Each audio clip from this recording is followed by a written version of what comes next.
He's like the perfect mentor at the perfect time for you. Yeah, so he used to drink coffee in lab, which you're not supposed to do. He used to smoke cigarettes in lab and in the fume hood, and they used to come and yell at him, and he would do it anyway. And I thought, this guy, he doesn't even know what it is, but he's punk rocker, he doesn't even know. And so, he gave me an opportunity to work in his lab, and then at some point he told me, if you go to graduate school, they'll actually pay you to do science. And what ended up happening at that point was I hit a brick wall because I had a lot of resentment toward my dad. I felt, here's my dad, he was a scientist, he had, left us, all this kind of thing. And I realized if I didn't do this, if I didn't take this opportunity, it was gonna be the most foolish thing ever. What am I gonna do, spite my, my parents, because, I was 20 years old at that point.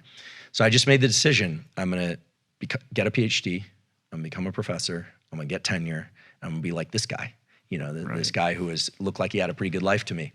And so that's pretty much how I spent the last 25 years of my life is doing experiments. It worked out. It worked out. I mean, it was a lot of work. I mean, I didn't have the power of concentration. I hadn't read all the good books that gun high school students read growing up. I had to learn how to speak properly. I learned how to learn how to think properly, and really learn how to commit to something that was very linear and at times was very painful. And I went to some pretty extreme things. I actually used to set a timer and I wouldn't allow myself to get out of the chair until the timer went off. Right. So, and I would experience extreme agitation.